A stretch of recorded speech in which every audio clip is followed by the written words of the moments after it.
Lallan top की बैठकी में आज के हमारे जो मेहमान हैं उनका मैं फ़ैन हूँ। हम सब ने अपने अपने गानों की फ़हरिस्त निकाल कर रखी है क्योंकि आज बैठकी के लिए हमारे बीच आए हैं अमित त्रिवेदी।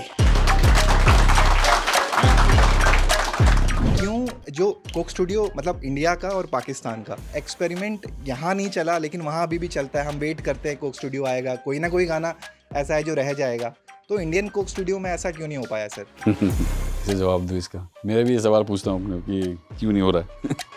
क्या इसी वजह से सर बैंड फ्लरिश नहीं हो पाया इंडिया में जिस तरह से पाकिस्तानी बैंड? हम लोग जाने जाते हैं बॉलीवुड म्यूजिक से। बॉलीवुड म्यूजिक इससे जाना जाता है। हमारी आइडेंटिटी वो है।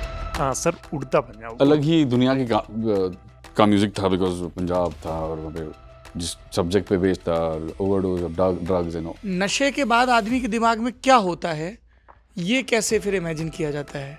मुझसे बात स्क्रिप्ट ने बात की मुझसे। मैं घुस जाता हूँ अंदर। अगर आप बॉम्बे पे जैज़ बोलो तो जैज़ में घुस जाऊँगा, उड़ता पंजाब ड्रग्स वहाँ घुस गया, कला बोले तो 40s आई एंटर घुस जाता हूँ। पश्मीना धागों के संग अगर आप सुना सकें तो पहले आपको सुनाना पड़ेगा। उनको लिरिक्स याद नहीं है। उनको याद है सर, मैंने कहा। मैंने कभी कश्मीर में कभी गया नहीं था। एक्चुअली वादियों में पूरी बर्फीली वादियों में कैसे वो एक्सपीरियंस होता है, मैंने पहली बार किया था एंड वो हेल्प किया मुझे। When we talk to lyricists, शैली, अन्विता, स्वानंद भाई, वरुण, अमिताभ, है ना, तो उनका भी बड़ा एक अकीदा रहता है आपके साथ। किस तरह की रहती है ये? Mostly Amitabh prefer to write on tune. मैंने इतने किया था, जय हो शंकरा एंड देन बाद में ही just added his touch and magic. ये धुन कैसे इजाद होती? अचानक से आमद होती है क्या, ऐसे कुछ? ये साइंस किसी को नहीं पता। I don't know. Even you can ask A R sir ने भी एक बात कही थी कि ये आता है, it just comes from me। मेरे को मैक्सिमम धुन नींद में आए। शुरुआती दौर में मेरी जब वाइफ को नहीं पता था, वो डर जाती थी। ऐसा तो नहीं हो कभी उन्होंने कहा सुनो तुम बहुत दिन से उठे नहीं हो, कोई धुन नहीं आ रही क्या? सॉन्ग्स ऑफ ट्रांस इस नॉमेनक्लेचर की वजह? पहले मैंने शुरुआत की सॉन्ग्स ऑफ फेथ से। सॉन्ग्स ऑफ फेथ इसमें मैंने सारे मोती वीराना जम्बे माँ का गाना काफ़ी बड़ा हिट हुआ था, पहला गाना ही था। मूड फिर भी बेटर था उस वक्त, तो फिर सॉन्ग्स ऑफ डांस बनाया। पर बाद में सर ऋषि कपूर साहब गए, इरफान खान साहब गए, सुशांत सिंह राजपूत गया, वाजिद खान साहब गए उस दौरान, और कोविड पीक पे है, आसपास सिर्फ लोग मर रहे हैं, उसे कोई न्यूज़ आ रही है, और उस वक्त कुछ भी अच्छी चीज़ आनी चाहिए माइंड में आई नहीं रहती, सिर्फ डार्क ग्लूमी और ट्रांस ही चीज़ें आ रही थी माइंड में। You are talking about it और मुझे जिंदा हूँ यार काफ़ी है वाला जोन याद आ रहा था। करेक्ट। क्या स्टोरी है उस गाने की? सर अनसर्टेनिटी बहुत है हमारे फील्ड में। किस तरह की अनसर्टेनिटीज होती हैं अमित त्रिवेदी को? मेरे पर प्लेगरिज्म का आरोप आया जो मैंने कभी किया नहीं। मेरे को मैं क्लीन एंड ऑनेस्ट कंपोजर, बहुत ही ऑनेस्ट तरीके से अपने काम को अप्रोच करता हूँ हर बार। आज भी 16 साल से वही कर रहा हूँ। इमोशनल अत्याचार की बात करूँ, एक बेडरूम है, फैन चल रहा है, खिड़की खुली है, मैं और अमिताभ घर में एक बेसिक रफ वर्जन रिकॉर्ड कर रहे हैं इमोशनल अत्याचार का। वो स्क्रैच सर को प्रेजेंट किया। अनुराग सर ने बोला ये ऐसे ही रहेगा। अरे सर सीटी कुकर की आवाज़ आ रही है, फैन का आवाज़ आ रहा है, चिड़िया विड़िया सबकी आवाज़ चलेगा, जैसे वैसा चलेगा। रिलीज की बारी आई तो अमिताभ तो सिंगर बनने आया था और वो बोला कि अगर मैं तो सिंगर बनने आया और मेरा डेब्यू ये होगा।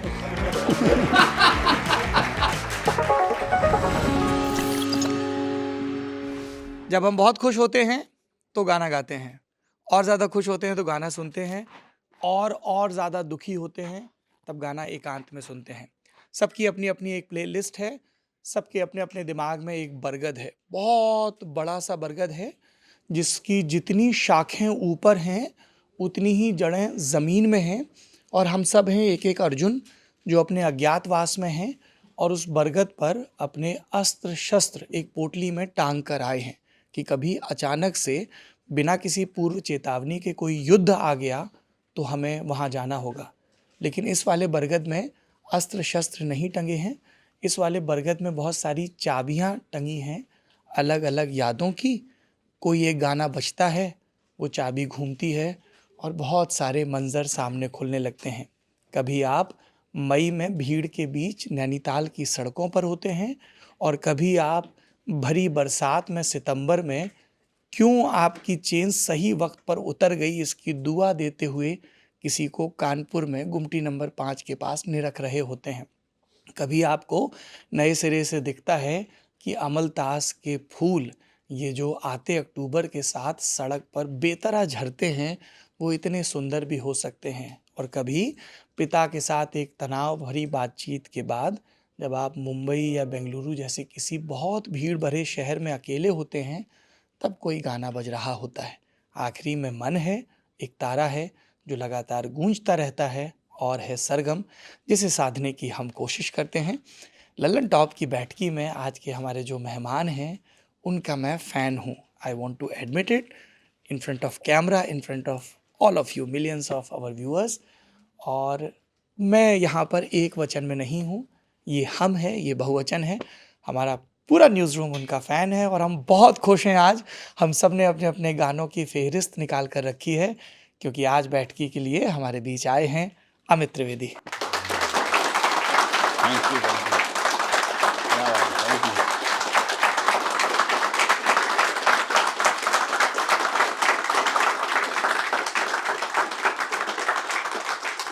क्या बात है सर, थैंक बहुत बहुत शुक्रिया। स्वागत है आपका लल्लन टॉप में। Thank you sir. यार आप बहुत सही हो मतलब सारी प्रांजल भाषा एक तरफ, पर बहुत कमाल के हो आप। और मैं शायद पहली बार हम लोग किसी म्यूजिक कंपोजर का इंटरव्यू कर रहे हैं। किसका किया है? पलाश का किया है। हाँ, पलाश का किया था। और आपको जब सुनते हैं, देखते हैं, गाते हुए सुनते हैं, तो वो बड़ा यकीनी होता है। मतलब ऐसे वो कनेक्ट हो जाता है कि हाँ यार, ये बंदा है, ये खुद लिख रहा है या लिखवा रहा है, ये गा रहा है, ये संगीत बना रहा है, और ये ऐसी है। और दुनिया इतनी भी बुरी नहीं रहने के लिए। So thank you for what you do. Thank you sir, thank you. अच्छा, तो अभी आपने एक बड़ा अच्छा काम किया है कि अपने इंडिपेंडेंट लेवल पे गाने रिलीज़ करना, कोलैबोरेट करना। सबसे पहले उसके बारे में बताइए, जिसके चलते आपका ये टूर हो रहा है और हमें ये सौभाग्य मिल रहा है कि हम आपको देख सकें, सुन सकें, पूछ सकें। तो इंडिपेंडेंट जो है वो हर आर्टिस्ट को करने की इच्छा है मन से, जी। जो मुझे बचपन से थी। मैं जब छोटा था तब MTV में बहुत गाने चलते थे। MTV देखता था, चैनल V, VH1, और यहाँ पर इंटरनेशनल स्टार्स को इंटरनेशनल गाने सुन के बड़े ही हम लोग प्रभावित होते थे बचपन में। और वो एक छवि बैठी हुई थी माइंड में कि यार एक मैनिफेस्टेशन था एक तरीके का कि यार ये करना है कहीं आगे जाके, इस तरह का कुछ करना है। फिल्मों को लेके ऐसा कोई एस्पिरेशन था नहीं कि फिल्में करनी है, बट ऐसा करते करते फिल्में हो गई। पर पहले से ही इंडिपेंडेंट करने की इच्छा थी। पर जैसे फिल्में हुई, मैं अनुराग कश्यप साहब से मिला पहली बार, और वहाँ से फिल्मों का सिलसिला थैंक्स टू शिल्पा राव। वहाँ से फिल्मों का सिलसिला शुरू हुआ। और उसके बाद वो 10 साल काफ़ी मैं उसमें ही डूबा रहा, फिल्मों में ही। पर 2018 में मुझे फिर चमका एक बार फिर कि नहीं, ये मेरा बहुत पुराना ड्रीम रहा है इंडिपेंडेंट का। अभी नहीं करूँगा तो कभी भी नहीं कर पाऊँगा, because I am not reverse ageing. Time जाया जा रहा है और फिल्में तो चल ही रही है, भगवान की दया से सब अच्छा चल रहा है। पर ये ड्रीम जो है इस लाइफ टाइम में पूरा करना है। तो फिर 18 में मैंने ठान ली और वहाँ से मैंने उसकी नींव बना शुरू कर दी इंडिपेंडेंट की। और फिर जो भी ग्राउंड वर्क है, पेपर वर्क है, AT आज़ाद जो मेरा लेबल का नाम है, उसका सब। AT is Amit Trivedi and Azad independent. Okay. So simple, कुछ ज़्यादा नहीं। वो शुरुआत वहाँ से कर दी 18 से। और अप्रैल में मेरा बर्थडे पड़ता है, 8 अप्रैल को। तो मैंने सोचा कि मैं अप्रैल में ही लॉन्च करूँगा। तो 2020 अप्रैल का डेट फिक्स हो चुका था, 18-19 में जब मैंने वो लॉन्च करना था। बट अनफॉर्चुनेटली उस वक्त कोविड आ चुका था, और कोविड भी मतलब लॉकडाउन वगैरह अनाउंस हो चुका था। और मैंने तो पूरा 2 साल काम किया था इस पर, उस दिन के लिए, उस महीने के लिए। और अब आ गई थी बहुत बड़ी दुविधा, बहुत बड़ी चैलेंज कि ये जो ड्रीम देखा था मैंने, जो सपना देखा था, वो एकदम एज पे है, नज़दीक है एकदम, और उसको मैं लॉन्च करने के एकदम नज़दीक हूँ, और ये आपत्ति आ चुकी है पूरी दुनिया में। तो मैंने वो क्विट करने के लिए सोचा क्या करूँ, पीछे जाऊँ आगे बढ़ूँ, पीछे जाऊँ आगे बढ़ूँ, इतना कन्फ्यूजन था। तो मैंने लोगों से बात की, अपने वेल विशर्स, फ्रेंड्स, फैमिली, सबसे पूछा यार how do I go about this, ये तो बहुत अजीब सा हो गया। तो बोला देखा जाएगा, कूद जा। वो कहते हैं ना फाइट और फ्लाइट, तो फाइट, लेट्स फाइट इट। मैंने फाइट कर लिया, मैं कूद गया उस 1 अप्रैल को लॉन्च किया मैंने। उस वक्त सब कुछ बंद था, उस वक्त सारा कुछ लॉकडाउन में था, पूरे देश, पूरी दुनिया in fact. I don't know how will I do this. फिर भी मैंने किया, आगे बढ़ता गया। घर बैठे बैठे किया, आइसोलेशन में किया, जो इम्पॉसिबल था उसको पॉसिबल किया, कुछ तो भी कैसे भी कर करके मैंने वो लॉन्च 2020 में ही किया, और वहाँ से जो सिलसिला शुरू हुआ उसको जारी रखा और अब तक जारी है। सॉन्ग्स ऑफ ट्रांस इस नॉमेनक्लेचर की वजह, तो दिस इज सीजन 2, हाँ, ये और सीजन 2 सॉन्ग्स है, ऑफ ट्रांस 2 टू है। तो 6 गाने हैं इसमें। रीज़न यही था कि जब मैं बना रहा था, पहले मैंने शुरुआत की सॉन्ग्स ऑफ फेथ से। सॉन्ग्स ऑफ फेथ, इसमें मैंने सारे मोती वीराना जो अम्बे माँ का गाना है, काफ़ी बड़ा हिट हुआ था, वो पहला गाना ही था। कई लोगों ने कमेंट बॉक्स में लिखा भी है, वो अभी जी, आने वाले हैं नवरात्र, तो नवरात्र में आने वाला क्या आया वो है, फिर राधे, पवन सुत, पूरे सॉन्ग्स ऑफ फेथ के गाने बनाए। फिर मूड फिर भी बेटर था उस वक्त, तो फिर सॉन्ग्स ऑफ डांस बनाया। पर बाद में सर ऋषि कपूर साहब गए, इरफान खान साहब गए, सुशांत सिंह राजपूत गया, वाजिद खान साहब गए उस दौरान, और कोविड पीक पे है, आसपास सिर्फ लोग मर रहे हैं, उसे कोई न्यूज़ आ रही है। मतलब वो जो आई एम टॉकिंग अबाउट अप्रैल, मई, जून, जुलाई का वो दौर, I don't know, it mentally मेरे को बहुत, मैं I went in a very dark space, very dark space. और उस वक्त जो हैप्पी ट्यून्स आनी चाहिए माइंड में, जो सेलिब्रेटरी या कुछ भी अच्छी चीज़ आनी चाहिए, माइंड में आई नहीं रहती, सिर्फ डार्क, ग्लूमी और ट्रांस ही चीज़ें आ रही थी माइंड में। तो अपने आप ही पता नहीं क्यों, बिकॉज स्टेट ऑफ माइंड ऐसा था, तो मैंने इस सॉन्ग्स ऑफ ट्रांस, ये प्रोजेक्ट का जन्म हुआ अपने आप ही हुआ, उस स्टेट ऑफ माइंड से लेके, बिकॉज वो काफ़ी डार्क स्पेस में था। तो मैंने एक रावण पे गाना किया, एक कर ले ट्रिप, मतलब नशे के बारे में गाना कर दिया, एक राग पूरिया पे गाना था, बैठी है, जो कि बहुत ही डार्क राग है, पूरी धनाशी, नॉट सिर्फ पूरिया, हाँ, और वो भी अभी आप वो राग सुनोगे तो एक बहुत ही, कौन सा गाना है बहुत इसमें? हार्ड और गंभीर राग है वो। कौन सा गाना है इसमें? इसमें नहीं, सिर्फ सॉन्ग्स ऑफ ट्रांस 1 में है, अच्छा, बैठी है करके। जी, तो वो ये सारी चीज़ें माइंड में आ रही थी। Mentally my mind was only listening to और thinking on this dark things, पता नहीं वो दौर ही ऐसा था, वो टाइम ही ऐसा था। तो उसके वजह से इसका जन्म हुआ, सॉन्ग्स ऑफ ट्रांस का जन्म हुआ, और रिस्पॉन्स अच्छा आया। अक्टूबर में रिलीज़ किया था मैंने, और रिस्पॉन्स अच्छा आने लगा, लोगों का बहुत प्यार मिला। और कुछ वक्त के बाद लोगों ने पूछा कि सॉन्ग्स ऑफ ट्रांस 2 कब आ रहा है, तो मेरा इसका 2 भी आना है क्या? मैं तो भी, ये तो ऐसी एक एक्सप्रेशन था मेरा स्टेट ऑफ माइंड का, अब मैं 2 क्या करके 2 कहाँ से लाऊं? तो टाइम गया, लास्ट 1 साल से मैं काम कर रहा हूँ 2 पे, और क्योंकि वो उस वक्त का 2020 का स्टेट ऑफ माइंड था। अब अगर आप सुनोगे ये एल्बम सॉन्ग्स ऑफ ट्रांस 2, इसमें से प्यार की बातें हो रही, still it's trance, but it's I am talking about all love, heart break, yes, but it's all positive, all good, you can dance to it, you can party to it, you can celebrate to it. तो हाँ, you are talking about it, और मुझे जिंदा हूँ यार काफी है वाला जोन याद आ रहा था। करेक्ट। क्या स्टोरी है उस गाने की?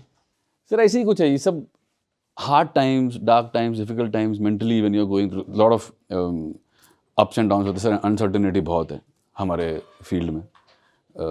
बहुत अच्छी चीज़ें भी है, बहुत प्यार है, बहुत एक्कोलेड्स है, बहुत अप्रिसिएशन है, बहुत पैसा है, नाम है, सब कुछ है। वो इस तरह साइड की कहानी है। इधर भी एक ज़िंदगी है जो चलती है, जहाँ पर थोड़ा सा डार्कनेस है, जहाँ पर थोड़ा सा कभी कभी अनसर्टेनिटी है, इनसिक्योरिटी है, फियर है, हर तरह के इमोशन है sir. I love going through all sorts of emotions थोड़ा because सा that's अगर what आप डिटेलिंग कर सके, because lot of people when they look at successful people, तो उनको लगता है यार इनकी लाइफ तो मतलब पेज 3 में छपते हैं, लॉट्स ऑफ मनी, वो सब ये 2 पहलू है ना, तो ये इस पहलू जो दिखाई देता है वो ये किस तरह की अनसर्टेनिटीज होती हैं अमित त्रिवेदी को? उस सर पर्सनल लाइफ हो, प्रोफेशनल लाइफ हो, हेल्थ हो, मैं जहाँ तक मुझे पता है ये 4 पिलर पे हम सब पूरी दुनिया खड़ी है, या तो रिलेशनशिप्स, फाइनेंशियल, करियर और हेल्थ, ये 4 पिलर पे हम सब खड़े हैं, पूरी दुनिया, हर इंसान। कोई भी एक हिला, इंसान हिल जाता है। वो कुछ फेस थे जहाँ पे चारों हिले हुए थे चारों हिले हुए थे, जब and all 4 pillars are kind of shaking, तब थोड़ा सा आदमी फिर ये सब आ जाती है चीज़ें, डिप्रेशन है, मुझे छोड़ दो मेरे हाल में। मुझे छोड़ दो मेरे हाल पे, जिंदा हूँ यार काफ़ी, बिकॉज टफ, कहीं ना कहीं चारों कनेक्टेड भी है, कहीं ना कहीं अगर एक हिलता है तो दूसरे पे असर आता है, तीसरा चौथा, ऐसा ही चलता है, यही चलता है, ऐसी चलती है लाइफ हमारी। तो मेरी तो मैंने तो पर्सनल ये इसी देखा है। तो उस दौरान कुछ था वैसा, तो बहुत कुछ ठीक ठीक नहीं जा रहा था। और वो जो आपने बाहर भी मेंशन किया रेचल पोर्टमैन वाला किस्सा, वो भी उस दौरान हुआ। मेरे पर प्लेगरिज्म का आरोप आया, जो मैंने कभी किया नहीं, because I am clean and honest composer. बहुत ही ऑनेस्ट तरीके से अपने काम को अप्रोच करता हूँ हर बार, आज भी 16 साल से वही कर रहा हूँ। तो एक गलत हाँ, चीज़ हमने आ गई। ऐसा वीडियो नहीं देखा है जिसमें हमें कोई विदेशी भाषा का गाना सुनाया जाए और फिर इंडियन गाने, and lots of composer, I don't want to name them. हाँ नहीं, आपके मेरा केस में वैसा नहीं हुआ है? वो हुआ, उसमें अजीब तरीके से हुआ और मेरे को बहुत असर पड़ गया। वो एक था, काम का प्रेशर बहुत हैवी था, हेल्थ डाउन था, रिलेशनशिप्स थोड़े से हिले हुए थे, तो बहुत कुछ था। तो उस दौरान मैं हारमोनियम के सामने बैठा था और हारमोनियम के सामने बैठे बैठे किसी मैंने एक सुर लगाया और अपने आप कहानी से तो भी नेचुरली अंदर से आवाज़ आई कि मुझे छोड़ दो मेरे हाल पे, जिंदा हूँ यार, काफ़ी है। या बोल रहे थे मुझे लालच हो रहा है, यहाँ हारमोनियम होना चाहिए था। है हमारे पास हारमोनियम? है? हाँ, कोई बात नहीं, मंगवा लो, इन केस इनको ध्यान में कुछ आ जाए तो, है ना। ऐसे ना सुन के लग रहा है बड़ा धीर गंभीर बातें हैं। अरे धीरे गंभीर का बात है नहीं, लेकिन मैं लेकिन मेरी रिसर्च टीम ने बताया कि आप बहुत शैतान थे और शैतान हूँ आपकी सर। वजह से आपके घर वाले बहुत को ज़्यादा, बहुत थाना ज़्यादा। कचहरी करना पड़ा, गुमशुदगी की रिपोर्ट स्टेशन पे जी, ढूंढाई। जी जी। अलमारी में कौन सोता है यार? अरे सर वो लुक्कन छुपाए क्या बोलते हैं, छुपा छुपी बोलते थे हम, हमारे यहाँ पे छुपा छुपी कहते थे। वो बस मैंने अपने कज़न के साथ शुरू किया था सुबह 10 साढ़े 10 बजे, और उसका डन था अभी मुझे ढूंढने का। तो वो मुझे जल्दी पकड़ रहा था। वो अब दाव लगा, चलो 1 2 3 रेडी। मैं छोटा था, उसने मुझे बहुत जल्दी पकड़ लिया। मतलब यार ये तो बड़ा ही शार्प है, बिकॉज इसको मालूम पड़ जा रहा है मैं कहाँ हूँ। तो मैंने फिर बोला कि नहीं, अब तो कोई ऐसी जगह ढूंढनी पड़ेगी जहाँ पर वो मुझे खोज ही ना पाए। तो मैंने फिर मालिये पे जाके, ऊपर वो मेजराइन होता है, वहाँ पे जाके पर्दा बंद कर दिया और अपना वो जो सामान रखने के लिए टांस ही बनाते हैं ऊपर। उसमें बहुत सारे सामान थे उसके अंदर, और सामान के अंदर जाके मैं घुस गया। How old were you? 9-10 साल, हाँ। 11 साल शायद, अच्छा उस अराउंड दैट टाइम। अब मुझे पता नहीं क्यों, आई हैव नो आइडिया, सुबह के 10:30 पौने 11 हुए थे और वो छुपते, उन्हें ऑब्वियसली नहीं ढूंढ पाया। मेरी विक्ट्री हो गई उधर कि वो ढूंढ नहीं पाया बट मेरी नींद लग गई उधर, और ऐसी नींद लगी कि मुझे, वो ऐसी नींद लगी कि सीधी वो नींद खुली है। मुझे याद है जो नींद खुली है 11:30 पौने 12 बजे रात को। आप पकड़ लो कि 12 घंटे एट What? 12 घंटे 13 घंटे एट। और एक रात पहले आप सोए थे ठीक से? हाँ, आई हैव नो आइडिया कैसे हुआ, मुझे नहीं पता कैसे हुआ। और उस जब मेरी नींद खुली, That's quick. अरे वाह,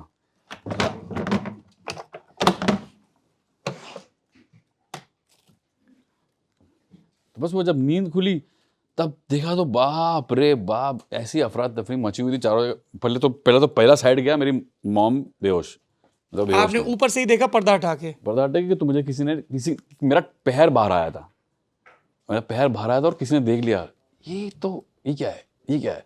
तो मला पता चला ये तो यहाँ है। स्कैरी कि कहीं ऊपर नजर जाए एक पाँव दिख रहा है। मेरी पाँव दिख रहा था, खींचा मुझे। और बाद में मेरा पहला जो साइड था वो यही था कि मम्मी बेहोश है। कहाँ रहते थे आप लोग मुंबई में? मुंबई नहीं सर, ये हुआ था मेरे गाँव मेहमदाबाद करके, एक छोटा सा गाँव है। मेहमदाबाद? अहमदाबाद नहीं, अहमदाबाद बड़ा शहर है। हाँ। अहमदाबाद से आधा घंटा पहले एक छोटा सा गाँव है मेहमदाबाद नाम। मेहमदाबाद हाँ, छोटा सा जिला गाँव वही है। लगता है? हाँ, छोटा सा है बहुत। तो वहीं हुआ ये सारा हादसा। और बाहर निकल के जो मैंने साइड देखा, मतलब कि दूर तक बड़ी लंबे, मतलब कम से कम 500 मीटर तक या 1000 मीटर तक, मेरे लेफ्ट में मेरे राइट में कुछ सैकड़ों लोग दिया लेके खड़े रात का टाइम में। अभी भी मेरे को, मतलब मैं छोटा था पर अभी भी वो पूरी क्लियर कट विजन मेरे दिमाग में, and I am in my head thinking ये हो क्या रहा है। और देख रहा हूँ तो पूरे शहर में वो बोलते ना भोंगे पे, मेरे लाउड स्पीकर पे, ऑटो रिक्शाज में, बसेस में, ट्रेन्स में, क्या बोला जा स्टेशन रहा था? में, मिसिंग ये अरे लड़का। अंग्रेजी में थोड़ी बोल रहे हैं, गुजराती में बताइए ना। पता है ऐसे कुछ था, मुझे भी मेरे डैड ने बताया कि लापता, खोवाई गयो छे। और पोस्टर्स लगे हुए पूरे शहर में, मैं अपना पोस्टर्स देख रहा हूँ। इससे 12 घंटे में हुआ है ये सारा कुछ, जो मैं जब मैं सो रहा था तभी।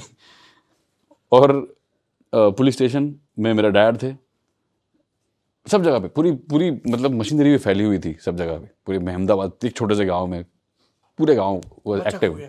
पूरा गांव एक्टिव था उसमें, जस्ट टू फाइंड मी, और मैं सोया हुआ था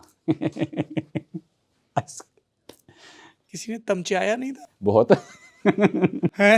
मतलब अभी हंस रहे हैं, बता रहे हैं, पर बहुत think of the panic they. Panic sir, next level, बहुत बुरा हाल था। मॉम का तो बहुत बुरा हाल था, बहुत ही ज़्यादा। Okay, will keep coming to the stories, पर गाने बताइए।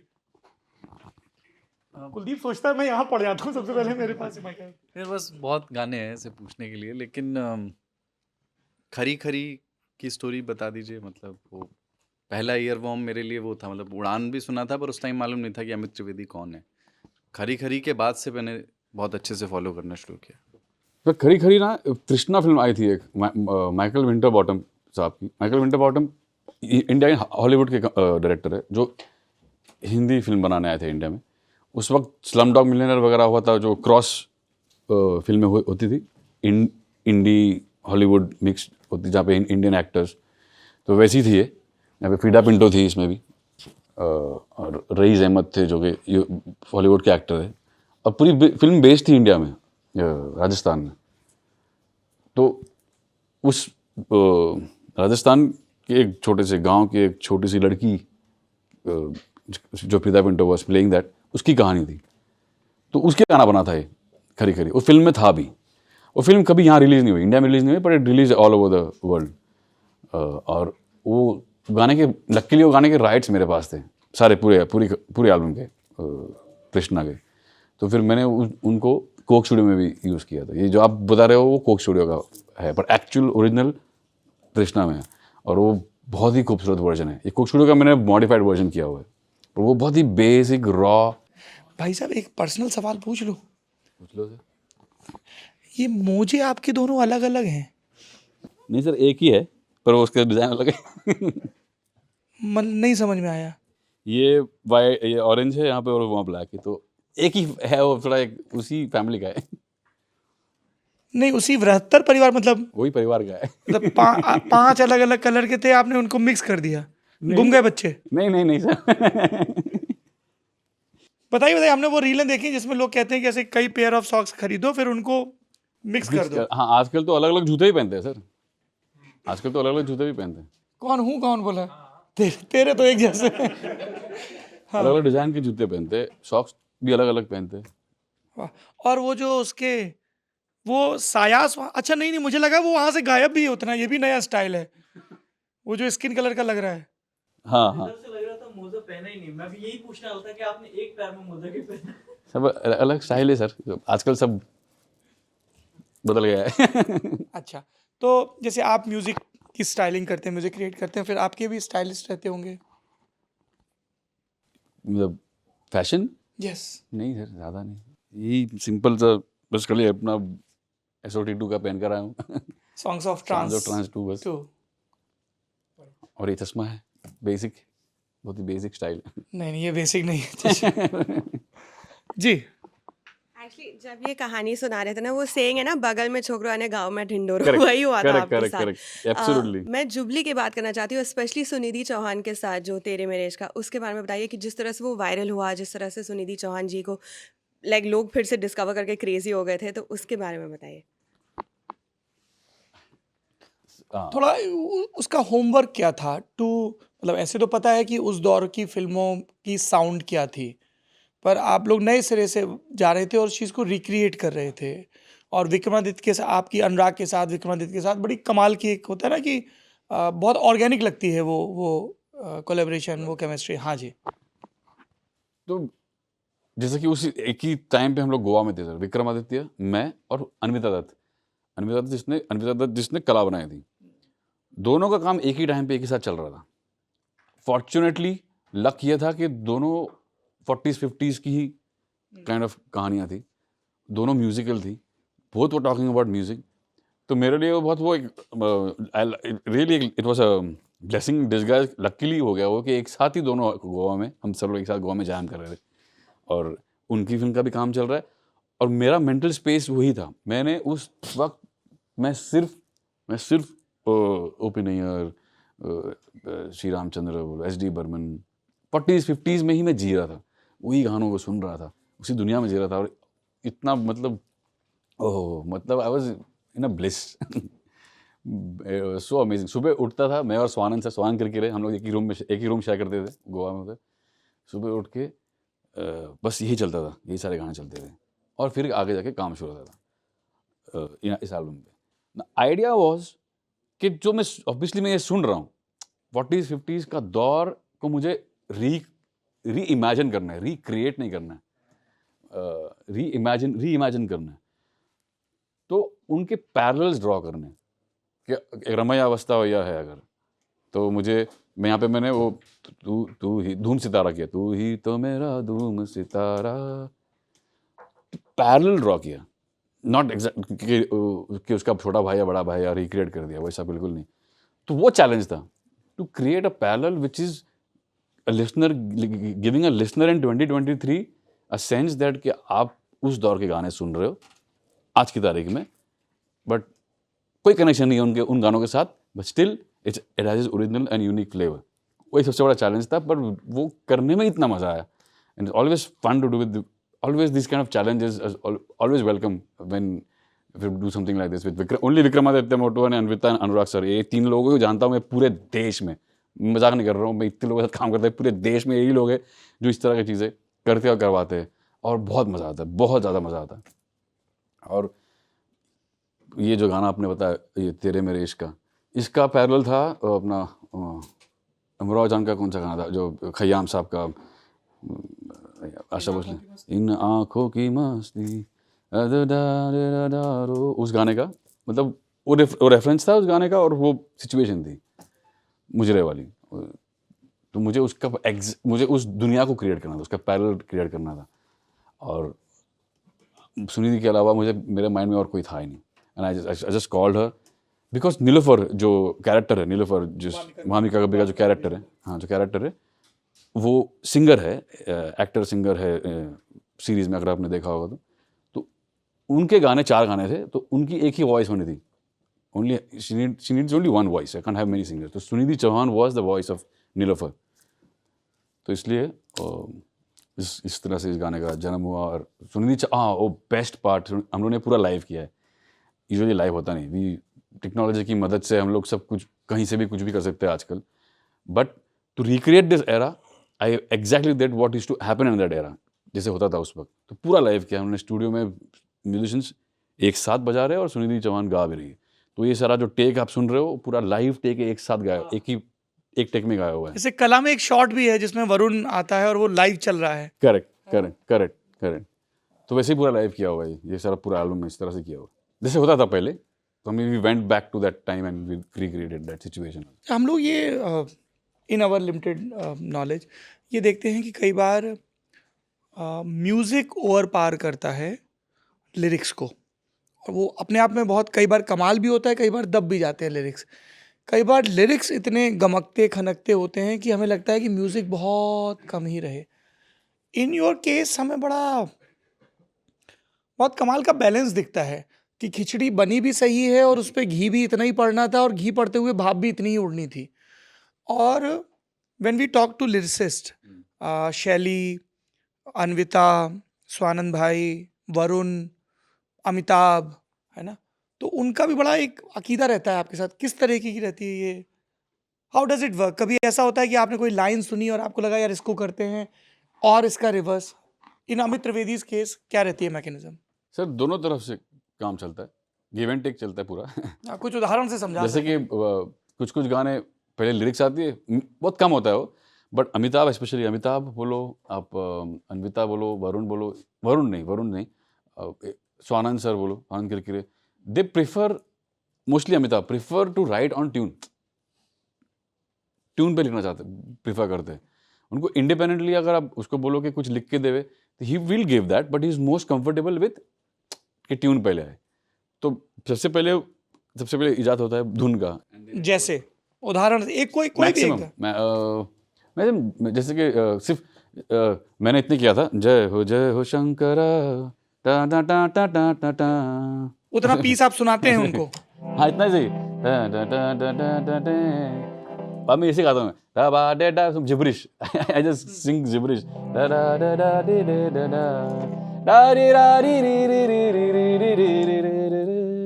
और फिर हुक पे आके खाली मैंने हुक में आके इतना दिया था एंड देन बाद में ही just added his touch and magic that he did which became the song the way it is because so it's because of his magic तो इस तरह से होता रहता है और उल्टा भी होता है जैसे कि शिव कुमार बटालवी साहब की पोइट्री थी एक कुड़ी जो वो थी वो ऑब्वियसली तो लिखी हुई थी पहले माल्या ने क्या गाया है? हाँ वो लिखी हुई थी पहले उस पे मुझे कंपोज करना था और उनकी बहुत बड़ी पोइट्री थी मुझे याद है डायरेक्टर साहब ने मुझे अपने उड़ता पंजाब के डायरेक्टर अभिषेक या चौबे साहब ने 4 पेज दिए थे मुझे बोले 4 पेज सर 15 मिनट का गाना हो जाएगा ये तो उन्होंने लिखी थी वैसी बटाली साहब ने सर लॉन्ग खूबसूरत पोइट्री लिखी थी बहुत खूबसूरत पोइट्री लिखी तो पिछले गाने 3 मिनट के गाने के लिए तो एक मुखड़ा एक अंतरा ही कर पाएंगे तो तुमने चुना उसमें से मुखड़ा और एक बेस्ट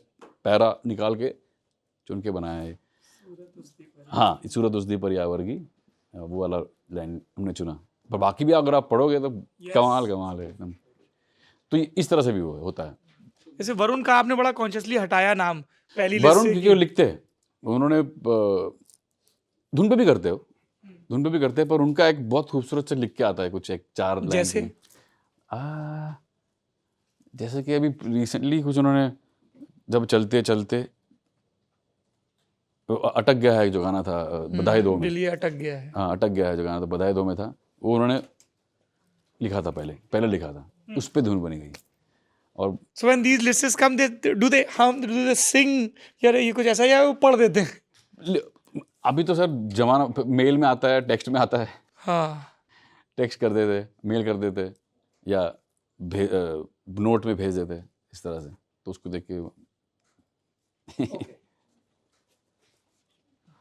हेलो अभी जो मतलब अभी बाकी लोग भी बहुत सारे गानों के बारे में पूछेंगे लेकिन इन्होंने जो सवाल किया मैं भी इसी लाइन पे सवाल करना चाहता हूँ जब भी आपने अभी बोला कि धुन ईजाद होती है हम लोग जो लेखकों अदीबों कवियों को जानते हैं तो उसमें हम लोगों ने बहुत सारे ऐसे उदाहरण सुने हैं कि आधी रात में सबकॉन्शियसली कुछ लिख दिया या कोई पेंटर है उसने कुछ स्ट्रोक्स बना दिए फिर आगे देखा ये धुन कैसे ईजाद होती है मतलब मैं सर नहीं ये साइंस अचानक से आमद होती है क्या कि ऐसे कुछ या ये साइंस किसी को नहीं पता I don't know even you can ask AR sir ने भी एक बात कही थी कि ये आता है इट जस्ट कम्स फ्रॉम मेरे को मैक्सिमम धुन नींद में आए मेरे नींद में अपना फ़ोन साइड में रखता हूँ मैं ताकि I don't miss out anything तो जैसे कि मांझा था काय पोचे का वो पूरा रात के 3 बजे उठ के मेरे को पता नहीं कहाँ से आ रहा है मुझे नहीं पता इसका साइंस रियली मुझे नहीं पता पर वो कुछ होगा if you actually get deeper into it तो न्यूरो साइंस से पूछेंगे तो इनकॉग्निटो कैसे काम हाँ करता है? कैसे काम करता है पूरा सिस्टम नहीं पर क्या हुआ कि मतलब थोड़ा स्क्रीन प्ले के अंदाज में बताइए ना जैसे आप वो अपने खोने का किस्सा सुना रहे थे तो वही याद था कि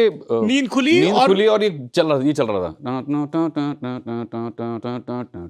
ऐसा कुछ चल रहा था जो अब मेरे को क्या बेचैनी होती है जब ये आता है कुछ ऐसे दिमाग में I have to record it मतलब इट्स लाइक मतलब पता नहीं बोलना चाहिए कि नहीं सर पर अगर जोर से पेशाब लगी तो जाना पड़ता है ना तो बस वैसे ही है कि ये जोर से धुन आई है जाना पड़ता है बहुत जोर से आई है अब तो निकाल के इसको रिलीज करना ही पड़ेगा मतलब you have to put it down वो हर बार करता हूँ मैं नींद में ही होता है वो मोस्टली तो आप बुदबुदाते हैं मतलब हाँ तो बस गंदी तरह से जो भी नींद में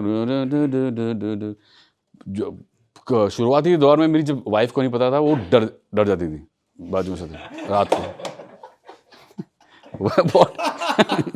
वो ऐसा उठ जाती थी बाद में कुछ दिनों बाद चैन से सोती थी कि पता है कि ऐसे चलने वाला है ऐसा तो नहीं हो कभी उन्होंने कहा सुनो तुम बहुत दिन से उठे नहीं हो कोई धुन नहीं आ रही क्या वैसा भी होता है तो ये हाँ ये ऐसा मेरे साथ बहुत होता है यार ये हमने महमूद बगेड़ा के बारे में सुना है कि वो जब सोता था वो ही वॉज वेरी पेटू तो वो उठता था तो उसके एक तरफ पुलाव और एक तरफ गोश्त वाले समोसे रखे होते थे ऐसे परात में कि वो उठे और इस करवट जाए तो खा ले इस करवट जाए तो खा ले तो आप कैसे हारमोनियम में रखे तो नहीं सकते हो नहीं सर वही आज की तारीख में टेक्नोलॉजी का इतना अपने को हेल्प है फ़ोन पे ही रिकॉर्ड हो जाता है तो फ़ोन रहना बहुत ज़रूरी है मेरे साइड में वो बहुत ज़रूरी है हमेशा and a good sleep so that cues की आमद एग्जैक्टली और phone is like the must next to me. और बहुत लोग कहते हैं कि सोने से पहले फ़ोन को दूर रखो, या it doesn't work for me, मेरे लिए नहीं है वो।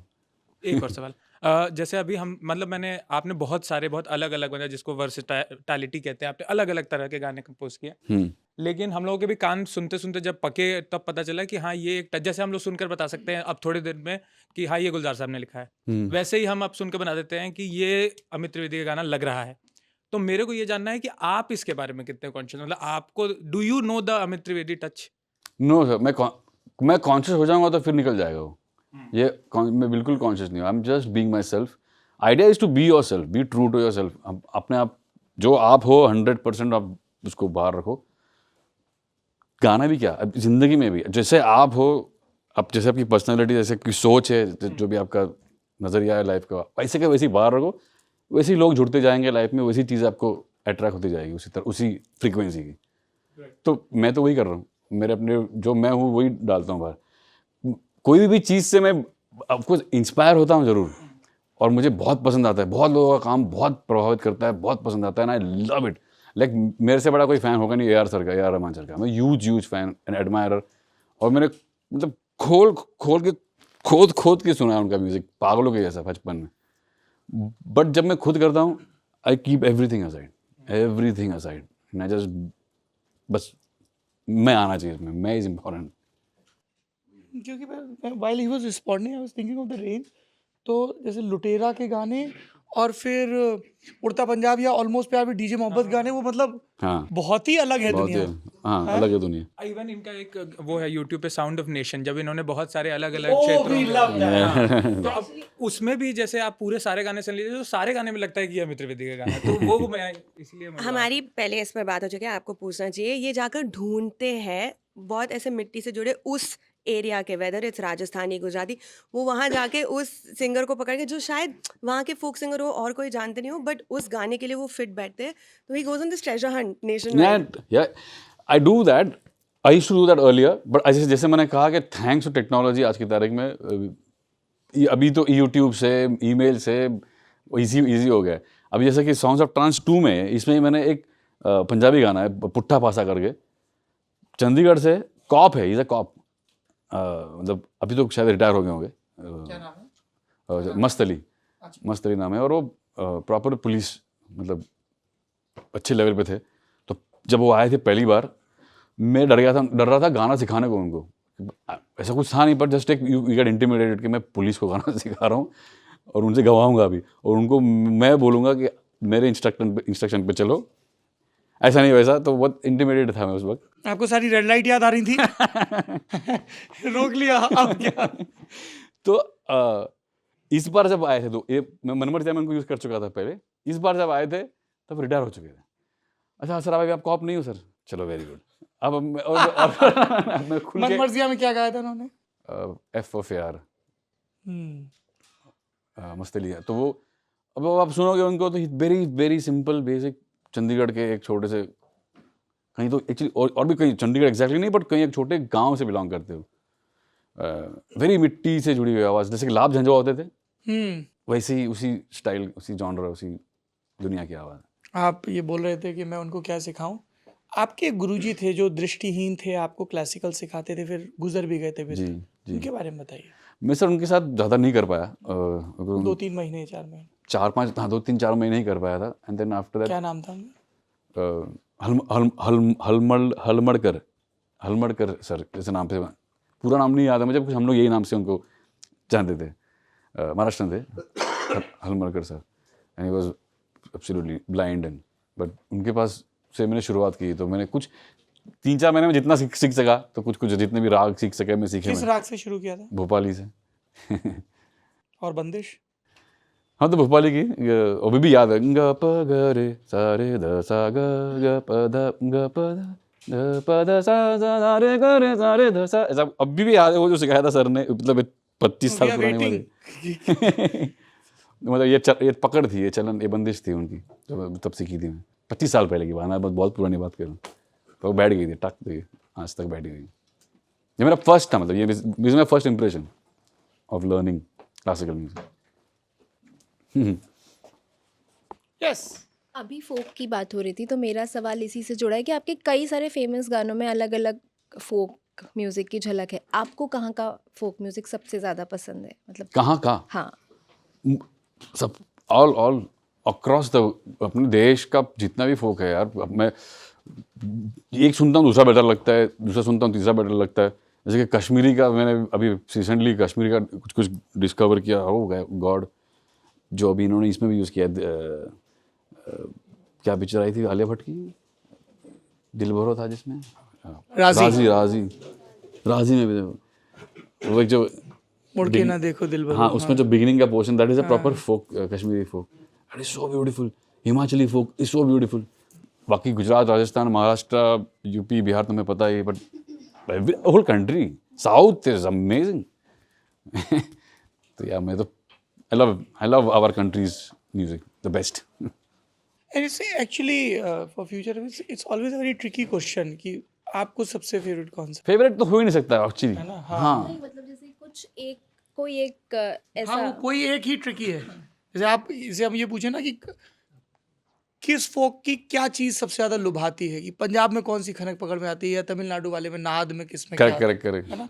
तो सबकी अपनी अपनी खासियत है, सब अपनी जगह पे खूबसूरत है यार, सब अपनी जगह पे बहुत खूबसूरत है। मेरे 2-3 छोटे छोटे सवाल हैं। नहीं बहुत छोटे नहीं। जेन्युइनली। अभी एक पूछो फिर घूम के आएंगे। नहीं, पहला वाला तो बहुत ही छोटा है कि ये क्यूरियोसिटी वाला है कि जैसे आपने पैरेलल वाली बात कही थी, क्या चंदू नाचा इचक दाना का जी, है? जी, जी। जी हाँ, बस यही था। दूसरा माइक इधर। फटाफट बोलूंगा, वाकई मुझे छोटा पता है। क्योंकि सब लोग आ रहे हैं। दूसरा है मेरा 3 साल का लड़का है और उसको ट्विंकल ट्विंकल वगैरह कुछ याद नहीं, लेकिन वो नमो नमो हे थंकरा दिन भर कहते रहता है। ये क्या बात compliment था।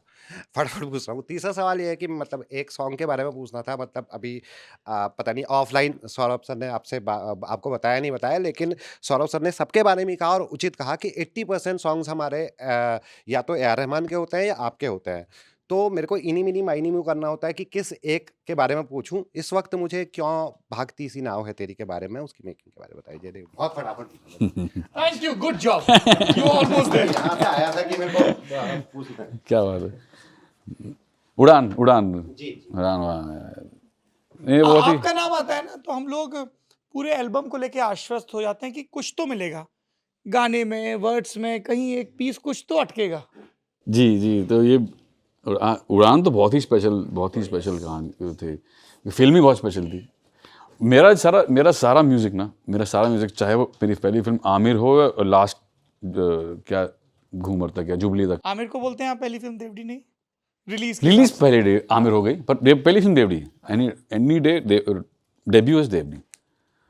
यू नो अनुराग सर कैसे चलता है उनके साथ। ये काट दो।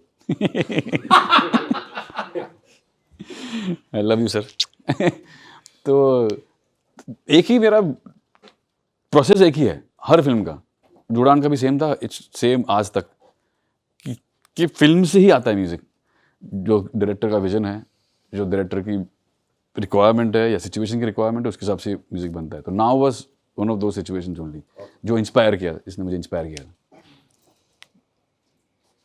सर उड़ता पंजाब गाने को लेके, क्योंकि हम लोग अभी भी डिस्कस कर रहे थे उस गाने को लेके कि उसमें इतने सारे वॉइस मॉड्यूलेशन है, तो उसमें मतलब कितने अटेम्प्ट्स आपको लगे थे उसको रिकॉर्ड करने में? क्योंकि वो जिस तरीके से देखने के बाद लगता है कि हाँ उसमें काफ़ी मेहनत लगी है। आप हाँ वो अलग ही दुनिया की का म्यूज़िक था, बिकॉज पंजाब था और वहाँ पे जिस सब्जेक्ट पे बेस्ड था, ओवरडोज ऑफ ड्रग्स एंड वो सारी दुनिया का म्यूज़िक था। तो थोड़ा टाइम गया उसमें to find the right voices, right rappers, right singers. उसमें काफ़ी बैक एंड फोर्थ हुआ, गानों में भी हुआ।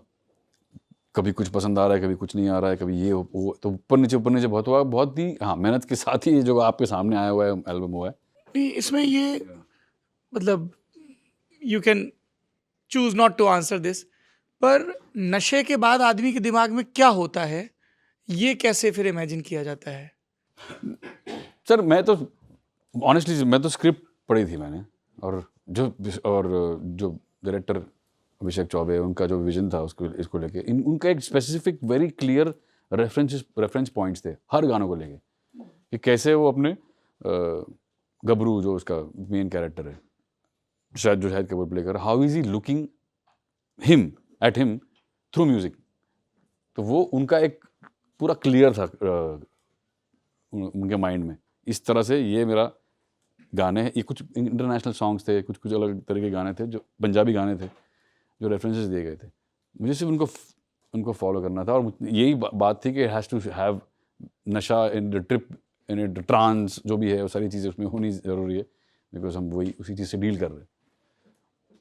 तो जैसी जो मैं मुझसे बात स्क्रिप्ट ने बात की मुझसे, आई वाज जस्ट उसको मैं रिएक्ट कर रहा हूँ बस. Is it with React everybody? करूँ. All the Everybody. music composers, they read the complete script? I don't know. Or- I really maybe. पर मैं घुस जाता हूँ. You have never assisted anybody, so you won't know. No, I haven't assisted anybody. But I मैं घुस जाता हूँ अंदर. अगर आप बॉम्बे में जैज़ बोलो तो जैज़ में घुस जाऊँगा. उड़ता पंजाब, ड्रग्स वहाँ घुस गया. कला बोले तो 40s आई एंटर, घुस जाता हूँ अंदर.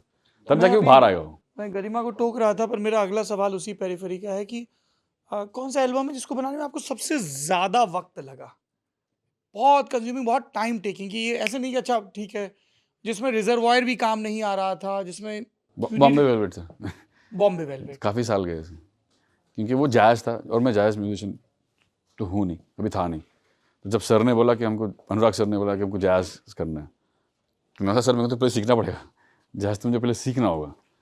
पर ऑब्वियसली थोड़ा बहुत सीखा, थोड़ा बहुत समझा मैंने, थोड़ा बहुत ट्रेनिंग ली और सुना बहुत. वो भी 50s 60s का स्टैंडर्ड जैज़ हो जिसे हम कहते हैं, उसको बहुत सुना. तो उसके निना सिमोन हो गए, एला फिट्जगेराल्ड हो गए, फिर फ्रैंक सिनात्रा हो गए, उस एरा के जो जायंट्स थे, लेजेंड्स थे, उनको बहुत सुनता था. और तब जाके सीखा कि वाइट जैज़ अलग होता है और ब्लैक जैज़ अलग होता है. वाइट स्विंग और ब्लैक स्विंग अलग होता है. वो सब सीखने को आया मुझे, because jazz is all but swing, पर वाइट स्विंग अलग है, ब्लैक स्विंग अलग है. तो किस स्विंग में जाना है, उस तरह की चीज़ें सीखी. और वो करते करते बहुत टाइम गया, तो उसमें बहुत समय गया, 4 साल गए. हवाओं ने जो मांगा हिस्सा मेरा और बदले में हवा ने सांस दी. Sir thank you. मतलब आपको जब मैं डीयू में था तो उन दिनों में खूब सुना, बहुत ज़्यादा सुना. सवाल मेरा ये है कि कोक स्टूडियो से इंट्रोडक्शन हुआ, परिचय हुआ, तो मैं ये जानना चाहता हूँ कि क्यों जो कोक स्टूडियो, मतलब इंडिया का और पाकिस्तान का, आपने एक्सपेरिमेंट खूब किए उसमें, आपने नए आर्टिस्टों के साथ काम किया, बहुत सारे गाने हैं, यात्रा है, रब्बा है, मतलब बहुत सारे गाने हैं. तो ऐसा क्या हुआ कि एक्सपेरिमेंट यहाँ नहीं चला लेकिन वहाँ अभी भी चलता है, हम वेट करते हैं कोक स्टूडियो आएगा, कोई ना कोई गाना ऐसा है जो रह जाएगा. तो इंडियन कोक स्टूडियो में ऐसा क्यों नहीं हो पाया सर? किसे जवाब दूँ इसका? मैं भी ये सवाल पूछता हूँ अपने कि क्यों नहीं हो रहा है. बिकॉज पाकिस्तान 14 पर है, अभी 15 पे जाएगा अभी, करेक्ट? 14 पे तो उन्होंने बहुत ही कमाल किया है. Season 14 was I think the best season ever. फोड़ दिया. It's the best season ever of Coke Studio. मतलब they just getting better and better, मतलब एस कर रहे हो हर सीजन में. बिकॉज वहाँ पर, हाँ, मेन रीज़न इसको ये भी है, वहाँ पर कोई फिल्म इंडस्ट्री नहीं है, फिल्म्स नहीं है उधर. सारे म्यूजिशियंस का focus, energies, everything is concentrated in this. ये एक ही है सबसे बड़ा, आई थिंक, इन पाकिस्तान जो आउटलेट है for musicians and for musicality. यहाँ पर बॉलीवुड बहुत बड़ा है और सारी मशीनरी हमारी, सारे आर्टिस्ट, सारे everything is through films and through music. Film music होता है, तो एनर्जी इज डिवाइडेड है, शिफ्टेड है. तो the day full blown 100% energy आएगी हमारी भी यहाँ से, तो I think we'll also ace it. क्या इसी वजह से सर बैंड फ्लरिश नहीं हो पाया इंडिया में जिस तरह से पाकिस्तानी बैंड? हाँ, बिकॉज हमारे यहाँ पे हम लोग जाने जाते हैं बॉलीवुड म्यूजिक से. इंडिया का बात करो तो लोग world wide we are known as Bollywood. एक बॉलीवुड म्यूजिक, इससे जाना जाता है. हमारी आइडेंटिटी वो है, तो उसके लिए वो तोड़नी पड़ी. फितूर फिल्म पे बात करते हैं, उसका गाना पश्मीना धागों के संग, अगर आप सुना सकें तो थोड़ा सा सुना दीजिएगा. और इसके पीछे की पहले आपको सुनाना पड़ेगा. मैं नहीं. हूँ आप. अरे ऐसे कैसे पूरे दिन गाती, झूठ बोल रही है. तो वो उस गाने की बनने की कहानी, और कौन सा गाना? पश्मीना धागों के संग. क्या उनको लिरिक्स याद नहीं है? उनको याद है सर, मैं नहीं गाऊंगी, तो आप बता दीजिए प्लीज. बहुत प्यारा है.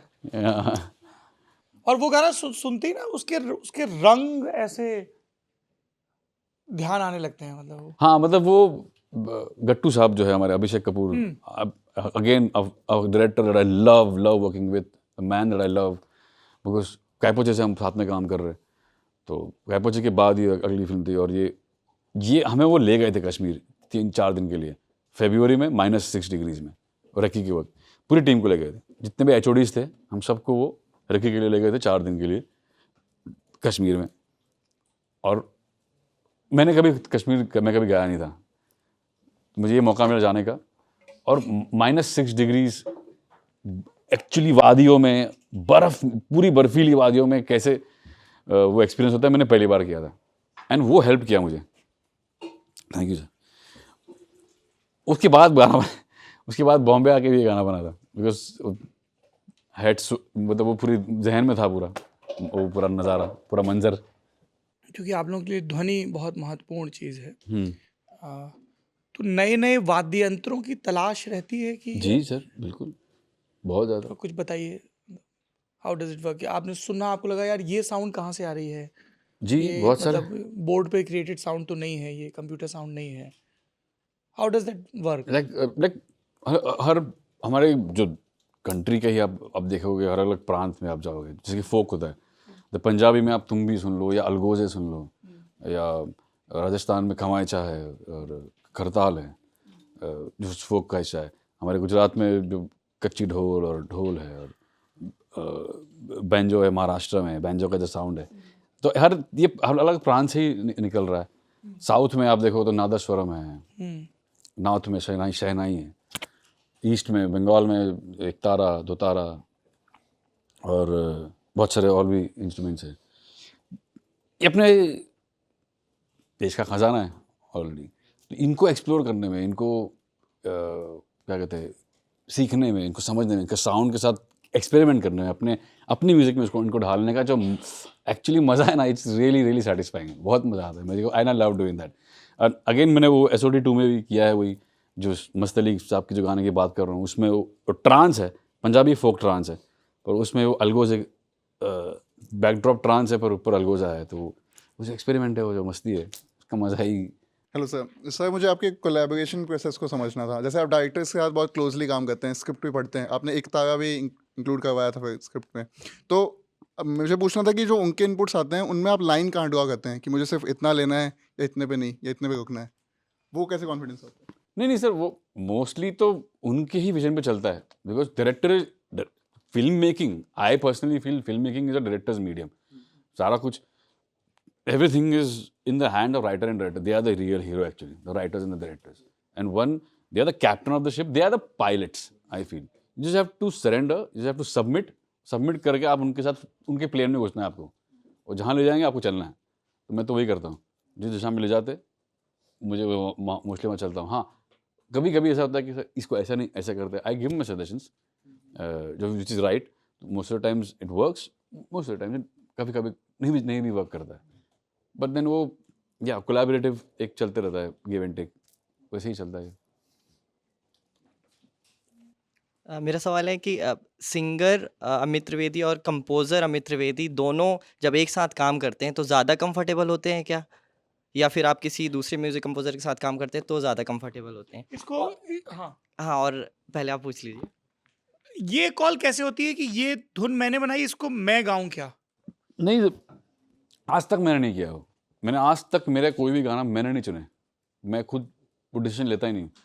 ये डायरेक्टर, ये कॉल सिर्फ डायरेक्टर लेता है, आज तक ही हुआ है, अब तक चलते आ रहा है ऐसा।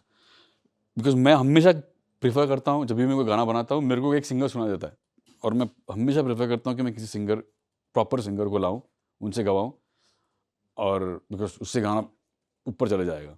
बट कभी कभी होता है कि स्क्रैच जब गाता हूँ तो director gets used to it, probably उनको आदत हो जाती है। आपको बताना होगा व्यूअर्स को, स्क्रैच मतलब हमें पता है, पर स्क्रैच मतलब जो रफ वर्जन, हाँ, रफ वर्जन जो होता है, तो रफ वर्जन में अपनी वॉइस में गा के भेजता हूँ शूट के लिए, तो डायरेक्टर को सुनने के लिए, अप्रूवल के लिए।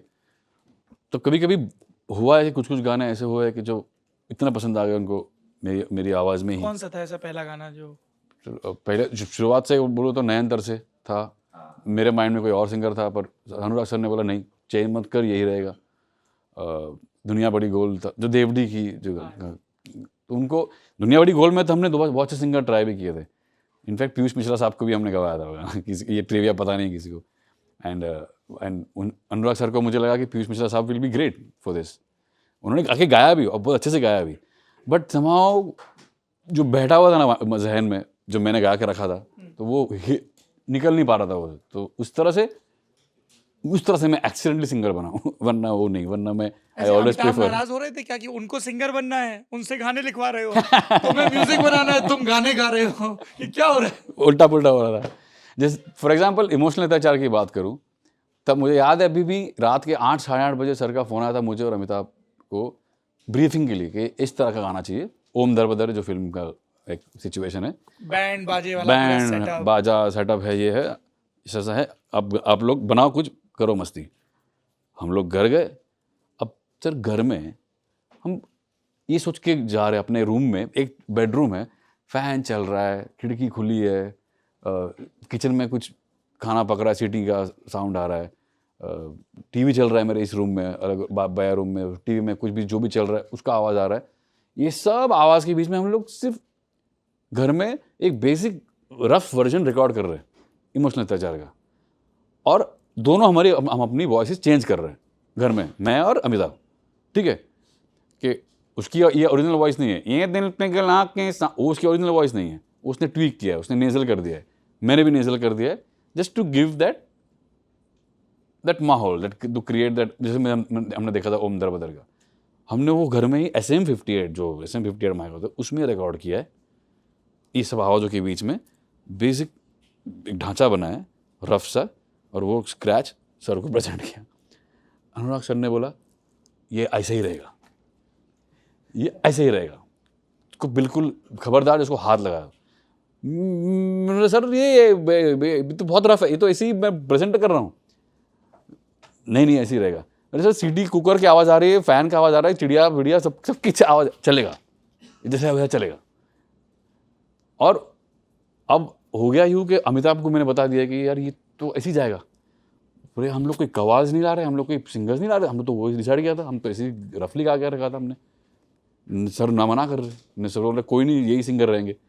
अब सर को नहीं पता था ये कौन सिंगर है, तो उनको नहीं पता था क्योंकि हमने ट्वीक की थी अपनी आवाज़, इसलिए जो भी सिंगर है यही रहेंगे।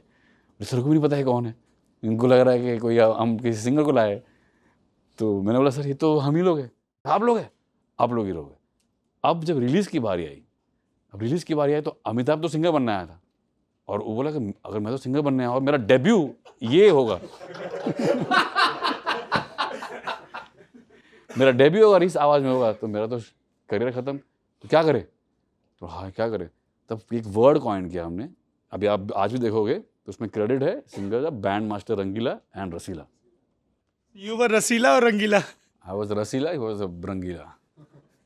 और हमने फिर मीडिया में भी यही बात, आप सब मीडिया वालों को भी हमने उल्लू बनाया कि ये हरियाणा से आए हुए कोई 2 singers, because Amitabh didn't want his name. अभी तो आज की तारीख में is the number 1 lyric writer in the country, और बहुत सुंदर सिंगर भी है, बट तभी वो नहीं चाहते थे कि उनकी आवाज़। आपको अमिताभ का गाया कौन सा गाना बहुत पसंद है?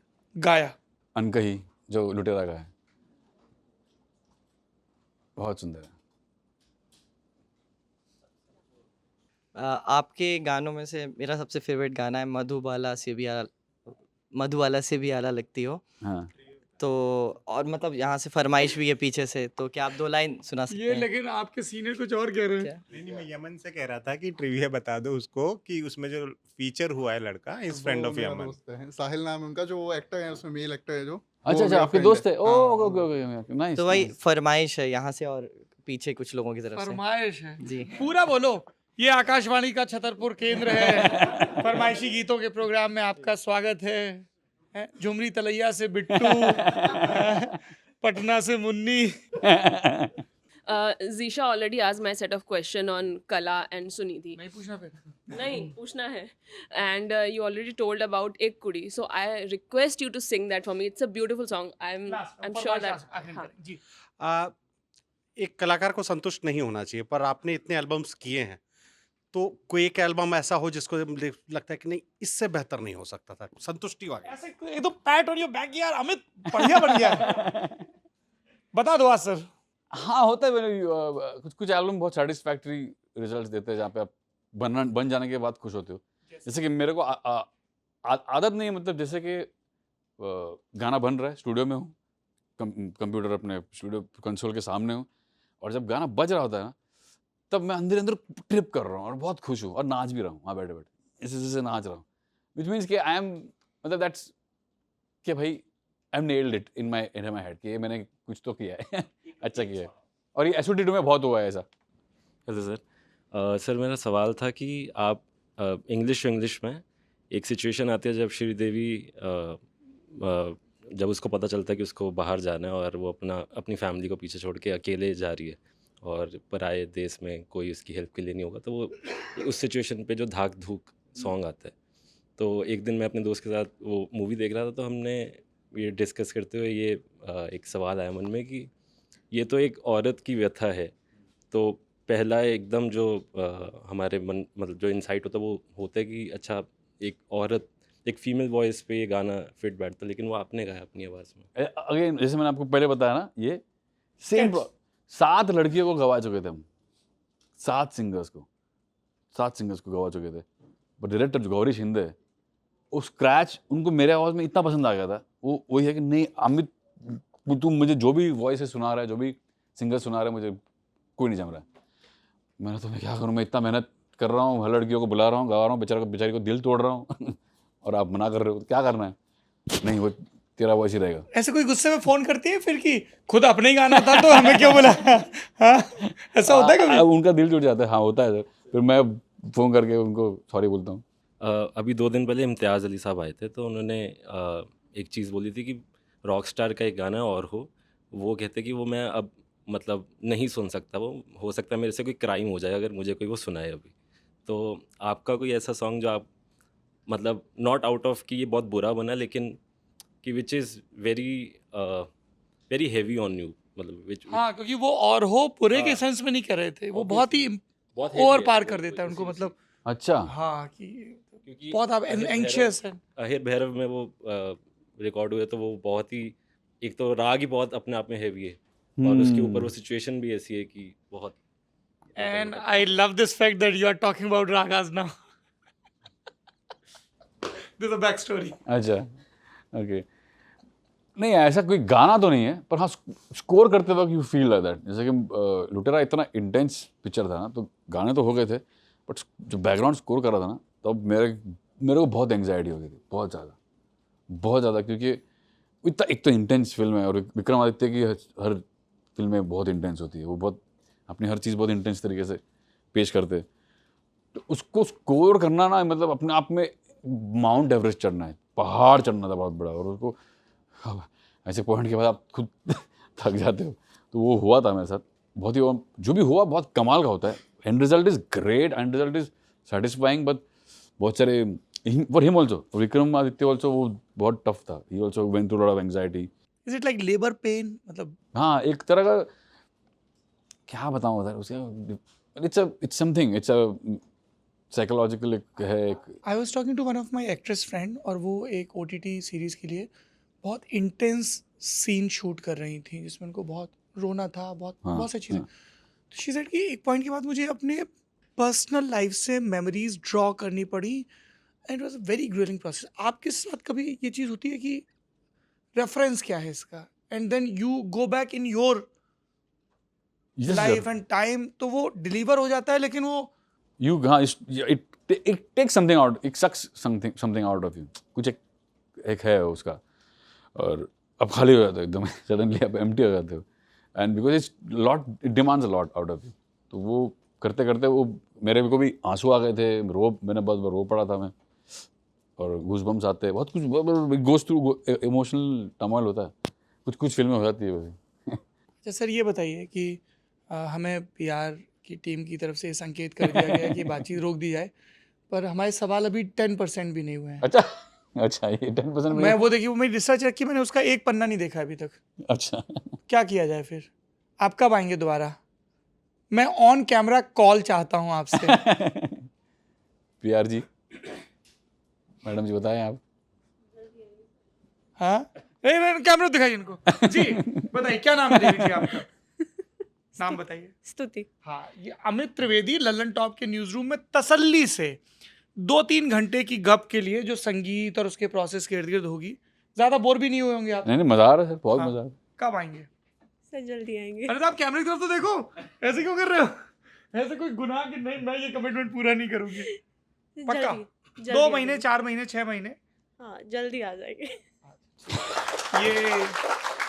ये प्रसंग बना क्योंकि अमित त्रिवेदी ने एक शानदार शुरुआत की है और उस सिलसिले को आगे बढ़ा रहे हैं कि फिल्मों से इतर फिल्म की सिचुएशन या डायरेक्टर, प्रोड्यूसर, मार्केट, बहुत सारा वो चूँकि कोलैबोरेटिव प्रोसेस होता है, उसके प्रेशर और डिमांड से इतर जो दिल में करे वो वाला संगीत भी अलग अलग सिंगर्स को, लिरिसिस्ट को साथ रख के क्रिएट किया जा सके। ये कायम रह पाएगा अगर हम और आप खूब सुनेंगे, जिसको हम लोग शब्द के सुभीते में इंडिपेंडेंट म्यूज़िक कह देते हैं। सॉन्ग्स ऑफ ट्रांस का सीज़न 2 आया है, टी-शर्ट पे भी लिखा हुआ है। तो अगर आप लोग इसको सुनेंगे तो फिर ये सॉन्ग्स ऑफ ट्रांस का सीज़न 3 भी लाएंगे। बिल्कुल हैं? जी बिल्कुल, या फिर 4 भी और 5 भी। 4 भी और 5 भी, और गिनती ऐसे ही आगे बढ़ती रहेगी। कुछ लोभ बढ़ते रहें तो अच्छे हैं, तराजू हमेशा बराबर पे नहीं टिकना चाहिए। हम इधर से संगीत के प्रति अपनी आसक्ति और अपने लोभ का वज़न बढ़ाते रहेंगे, उधर से अमित त्रिवेदी अपने तय संगीत का कोटा पूरा करते रहेंगे। क्या बात है सर, क्या थैंक बात यू है। So thank much. You so much. और बहुत अच्छा लगा आपसे बात करके। बहुत ज़्यादा अच्छा Thank लगा, you. बहुत अच्छा Thank you. लगा। What a pleasure, what a pleasure। इस न्यूज़ रूम संगीत बैठकी में आज के लिए इतना ही। सुरीले लोगों को सुना, अब शोर को सुनते हैं खबरों का। आप बने रहिए लल्लन टॉप के साथ।